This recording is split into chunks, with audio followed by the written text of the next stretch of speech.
Hello guys, welcome back to Mister Mishra achievers.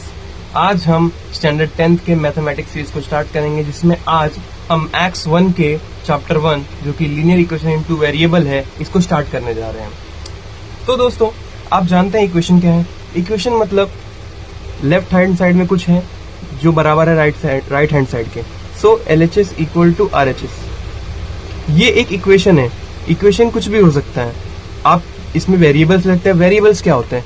Variables जैसे हमारे x, y, z, ये सब वेरिएबल्स हैं जिसकी वैल्यू चेंज हो सकती है, जिसकी वैल्यू चेंज कर सकते हैं हम, और इनके वैल्यू के ऊपर हमारा इक्वेशन डिपेंड करता है। सो ये है वेरिएबल्स।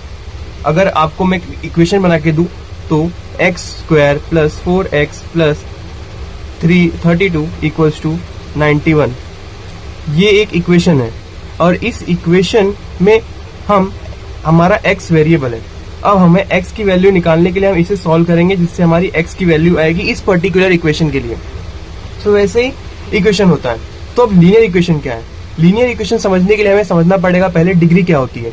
डिग्री होती है किसी भी वेरिएबल का पावर। जैसे इस वेरिएबल, यहाँ x वेरिएबल जो है, इसका पावर यहाँ पे 2 है, तो इसकी डिग्री 2 हो गई, इसकी डिग्री 2 हो गई।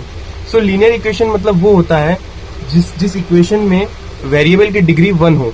जैसे x plus 3y equals to 2, इधर x की डिग्री 1 है, और साथ ही साथ में लीनियर इक्वेशन इन 2 वेरिएबल्स का अर्थ होता है हमें 2 वेरिएबल चाहिए। तो 2 वेरिएबल में पहला हमारा वेरिएबल x हो गया, दूसरा वेरिएबल हमारा y हो गया, और y की डिग्री भी 1 है। तो ये दोनों वेरिएबल्स की डिग्री 1 है। तो यही होता है एक लीनियर इक्वेशन इन 2 वेरिएबल, यानी लीनियर इक्वेशन यानी डिग्री 1, और वेरिएबल 2 चाहिए तो 2 वेरिएबल हो गए। तो ये एक लीनियर इक्वेशन इन 2 वेरिएबल है। अब बात करते हैं इसकी जनरल फॉर्म की।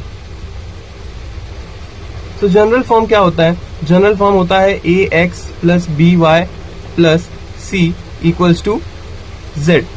अब यहाँ पे आपका x और आपका y ये दोनों वेरिएबल है, ये दोनों वेरिएबल है, और आपके a b c z ये आपके कुछ भी हो सकते हैं। कुछ भी इन द सेंस ये रियल नंबर, रियल नंबर हो सकते हैं। इसे रियल नंबर कह सकते हैं आप लोग, रियल नंबर हो सकता है, या कांस्टेंट भी कह सकते हैं। लेकिन x और y की वैल्यू 0 एक साथ नहीं हो सकती। मतलब यहां होगा कि x एक टाइम पे 0 हो जाए और y बाद में फिर हो, लेकिन x और y दोनों एक साथ 0 नहीं होंगे, दोनों एक साथ 0 नहीं होंगे। और अगर ये है इसका जनरल फॉर्म, और अगर मैं आपको एग्जांपल दूं जनरल फॉर्म का, तो ये हो सकता है 3x plus 4y plus 12 is equal to 13। ये एक लीनियर इक्वेशन 2 वेरिएबल का जनरल फॉर्म है। तो थैंक यू फ्रेंड्स इस वीडियो को देखने के लिए। सो ये रहा इस चैप्टर का इंट्रोडक्शन, और आने वाले लेक्चर्स में हम इसकी प्रैक्टिस सेट को भी करेंगे और आगे बढ़ेंगे। Thank you.